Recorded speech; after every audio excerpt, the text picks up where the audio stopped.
Somehow, we managed to bag that game in the end. I don't know how we did that, but finally some luck fell into our hands. Great goal taken by Pulisic, and ultimately some of the tweaks made in the second half by Tuchel, essentially helped us get back in the game.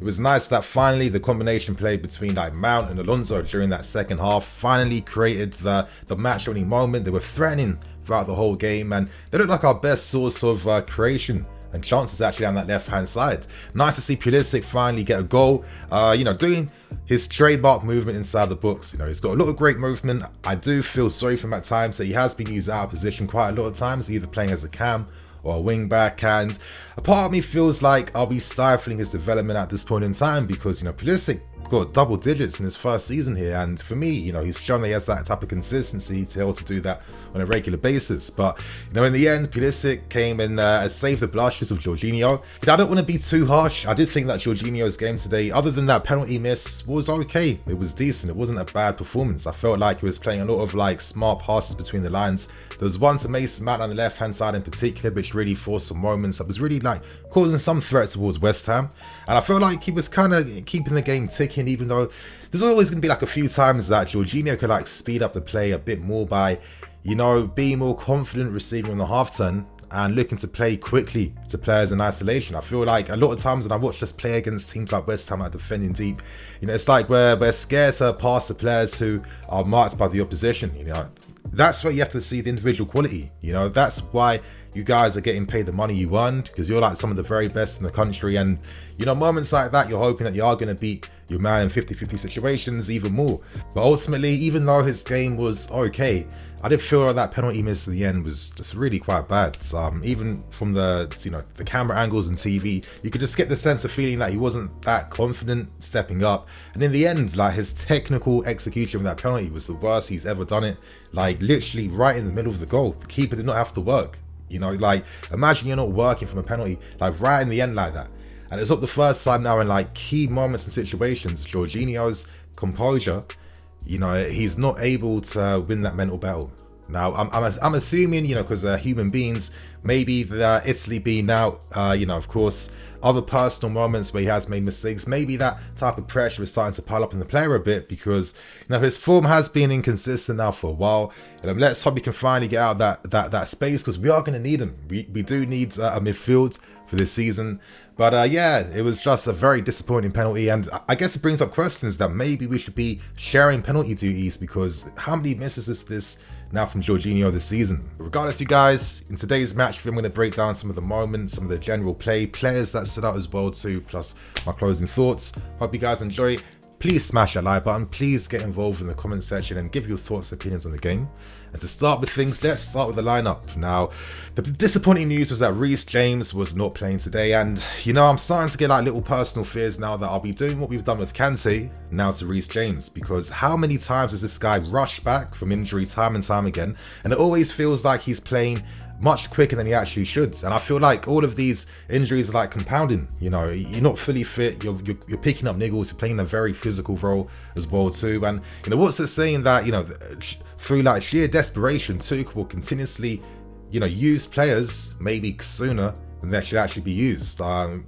This summer we need to strengthen the wing backs. It's absolutely crazy that we went out through the season with not proper rotational support in the wing back positions and in midfield as well too. I think ultimately that kind of cost us. I think we lost a lot of our best chance creation, having Ben and Reece James on the outside. That was our best source, and unfortunately when you don't have players like this in your team, you see games like what we saw today. For me, the performance wasn't great.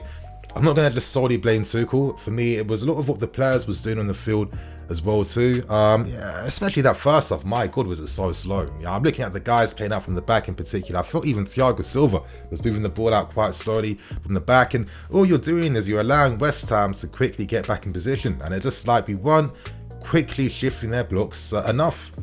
There wasn't enough verticality. We weren't able to really get the wing backs in behind. Yeah, there was decent threat from Loftus-Cheek on the right hand side. I thought we had a solid game today. I thought Ruben was solid. He's had a solid season for me. I'm going to stand by my opinion. I like that the threat he was bringing, trying to go, the overload threat, looking to make runs inside outside, quickly play 1-2s and behind, look to drive at his opponents when he can. He's been a very solid option to have for us throughout this whole season. But I think him, Marcos Alonso, as we all know, our best source of chance creation is just crosses inside the box. And I'm always going to feel like that's never really going to be enough considering the talent that we bought. I look at someone like Kai, man. I look at some of the problems in the team where, today we were actually relying on N'Golo Kante, who, I'm going to give credit to Kante. I thought it's one of his best games out of his bad recent form. He was winning a lot of his 50-50 battles, personal duels, and looking to quicken up the play, looking to drive the ball forwards, looking to, punch balls between the lines. Of course, ultimately, when you're relying on N'Golo Kante for your chance creation, I think you're kind of doing things a little bit wrong. But we have to understand as well too that due to injuries and players not having that full fitness right now, Tuchel is forced to rotate maybe a lot more ideally than he would like to. Like when you're seeing Azpilicueta on the left hand side, I felt today Aspi didn't have a great game. A few times it got caught in possession. A few times he was, losing balls in midfield, quickly turning over possession, and his use for the ball in the final third wasn't that great. As the game went on, he definitely improved in that manner. But it goes back to the point I'm making about, Tuchel being forced to have to find, tweaks and rotational options time and time again. Klopp and Pep, they're not forced to go through the same type of, selection problems that Tuchel is forced into, and we can only improve that and help the manager. But let's pray, you guys, collectively that he gets a squad in his image for next season. Because if he has that, I think a lot of these games that we see, I think the chances of seeing them are dramatically reduced. Because, the overall point I'm trying to make is that there's too much sideways passing. There's too sideways. We're not creating enough. And when we do create options, they're just half chances all the time. There's nothing solid. There's nothing concrete. There's no set pattern of play that's regularly bringing chances. It's just like on the cuff at times. And I guess, maybe this is why we thought Lukaku was going to be the guy to save the day. Due to his individual quality, he can take advantage of half chances ultimately. Half chances, not proper ones where, you're getting rebounds or a bit of luck where, the ball's like bounced and dropped in your favour. For me, Werner in these situations, I just don't trust him that he has that quality in him to take advantage of half chances and score them. I think ultimately, when we watch games like this as fans, we see these types of chances. We're always hoping that a lot more can be done considering that the talent these guys are supposed to have, the money they're on, etc, etc.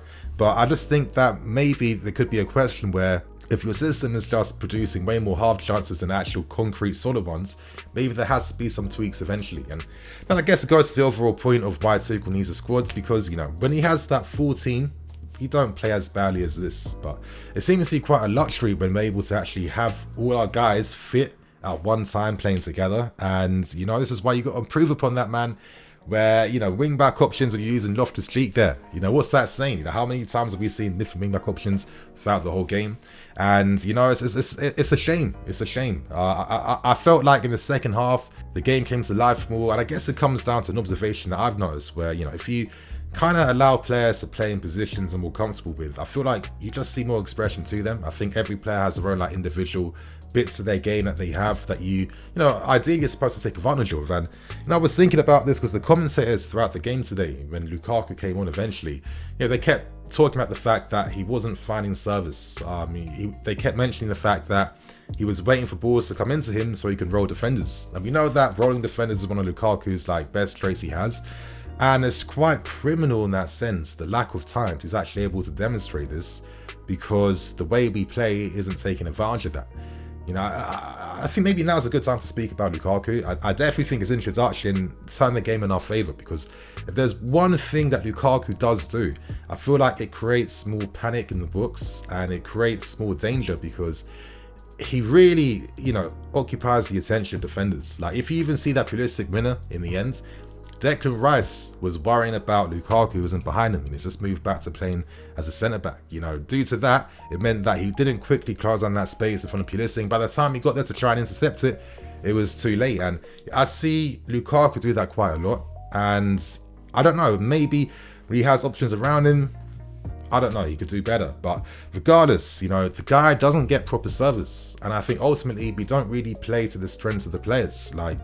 going back to the sideways passing point, I think we have players in this team that can play those vertical balls. You know, you got your Ziyech, Havertz. I mean, everyone's forgotten. Havertz can pass the football. Havertz has creativity. Even the small glimpses we got in his like COVID hit season during his first year here, we were seeing some of those great through balls in behind. He does have that in his game. He never gets to show it though, because like all our cams are always just like out wides, looking to bring the wing backs in the game. Of course, for the team, the system, it's going to help. But I just think sometimes for that individual player, how's it going to really allow you to like, be able to cook on an individual basis? How's it going to be able to allow you to show the best bits in your game? And I think maybe this explains why we see so much mistakes in the final third. Using Lukaku as an example again, I'm seeing Mason Mount taking shots from crazy angles when he should be knowing instantly past Lukaku. I'm seeing Pulisic, you're literally, Lukaku made the run forward there, play the ball ahead of him and behind. It was set up, it was easy. And it's not being done. And like when you're seeing basics like this, even Ziyech can't even connect passes, cutting inside to find him. Ultimately, it's not just solely on Lukaku for me. I think it goes back to an issue. I think we've all seen that we struggle against these defensive teams, and like the way we look to break these teams down just isn't effective enough. And we have to find a solution eventually, because we're not going to win this league if we continue to maybe have these struggle games where you're not going to get luck that comes on your side to favour you, that's going to bag you out in the end. I mean, how lucky this win was. Jorginho missing a last-minute penalty, one of the worst penalties of the season, and then thank God Pulisic got there in the end from one of the, attacks on the left-hand side. But other than that, you guys, you played this game 100 times. How many times are you actually winning this game? So, I definitely think it's food for thought, but important thing is we got the 3 points, and let's hope we can find some more form and momentum and just continue to push on right now, and hopefully some more enjoyment factor coming back into our football too. So regardless, you guys, that's going to be me for today. I'm Nini FC, this is Blue Lions TV. I'll catch you guys later with some more videos. Cool.